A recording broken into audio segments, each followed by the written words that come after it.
연예인 커플이 이혼 조정을 신청하는 경우는요, 크게 세 가지 이유가 있어요. 그리고 제가 이혼 상담을 오시는 의뢰인들에게 조정 이혼 신청을 권유하는 경우가 있는데요.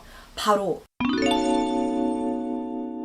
안녕하세요. 가사법 전문 변호사 최선혜 변호사입니다. 이혼을 하는 대표적인 방법에는요, 협의 이혼 신청이 있고 협의 이혼이 안 되면 보통 이혼 소송을 합니다. 그런데 송성 커플인 송혜교 송중기 커플이나 배우 조윤희 이동건 커플의 경우에는요, 이혼할 때 이혼 조정 신청을 하기도 했는데요. 유난히 연예인 커플이나 재벌가에서 이혼 조정 신청을 많이 하는 이유가 있겠죠. 연예인 커플이 이혼 조정을 신청하는 경우는요, 크게 세 가지 이유가 있어요. 첫 번째 이유는 당사자가 법원에 출석하지 않아도 된다는 점입니다.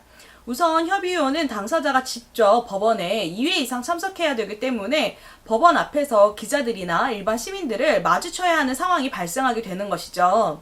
조정이혼의 경우에는 대리인인 변호사만의 출석으로 대신할 수 있기 때문에 많이 선택하시는 것 같아요.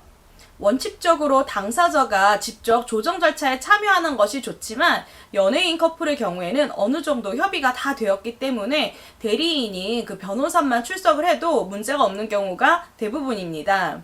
두 번째는 이혼 소송은 원칙이 공개 재판이기 때문에 아무래도 이혼 사유나 서로의 사생활 등이 노출될 가능성이 높기 때문에 비공개가 원칙이 이혼 조정을 선호하는 것도 있습니다.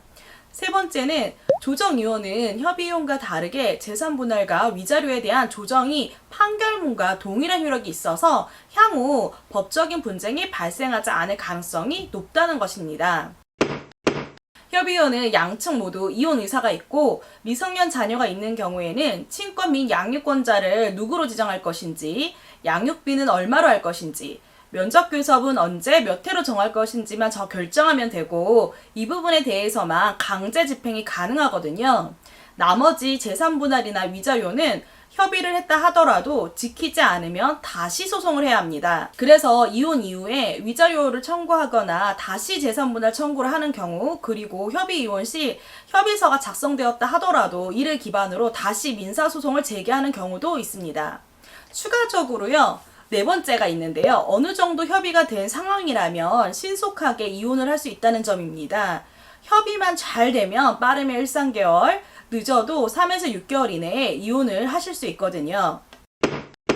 제가 이렇게 설명을 드리니까 이혼 조정은 처음에 신청해야 되는 거 아닌가 이렇게 생각하실 수 있는데요. 이혼 조정 절차는 처음에 당사자 중 일방이 이혼 조정 신청을 할 수도 있고요.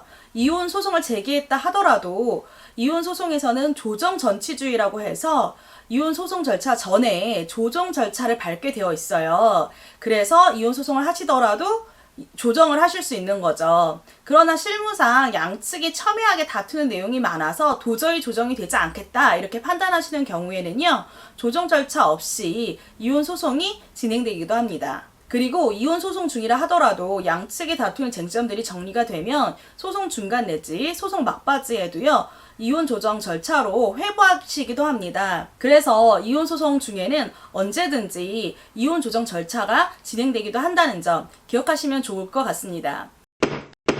이혼 조정 절차는 어떻게 진행되는지 궁금하실 거예요.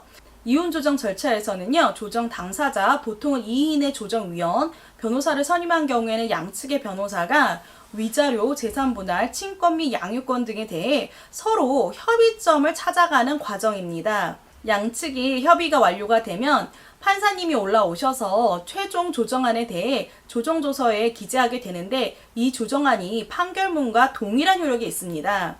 물론 조정이 되지 않으면 이혼 소송 절차가 계속 진행이 되겠죠. 그래서 많은 변호사님들이 협의 이혼이 이혼 숙려기간이 있기 때문에 오히려 이혼 조정 절차에서 소송이 더 빨리 끝나기도 한다 이런 말씀들을 많이 하세요. 근데 이거는 빨리 끝나는 경우고요. 재판부의 사정이나 상대방에게 송달이 안 된 경우에는 더 지연되는 경우도 있습니다. 특히 상대방에 대한 재산 조회를 할 필요성이 있을 때에는요, 6개월 이상 시간이 걸리기도 하더라고요.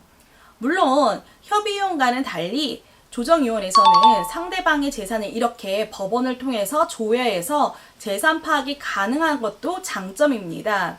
상대방의 재산은 모르지만 소송까지 가고 싶지 않을 때에는 협의 이혼을 하는 것보다 오히려 조정 이혼을 하는 것이 더 유리하실 수 있는 거죠. 그리고 제가 이혼 상담을 오시는 의뢰인들에게 조정 이혼 신청을 권유하는 경우가 있는데요.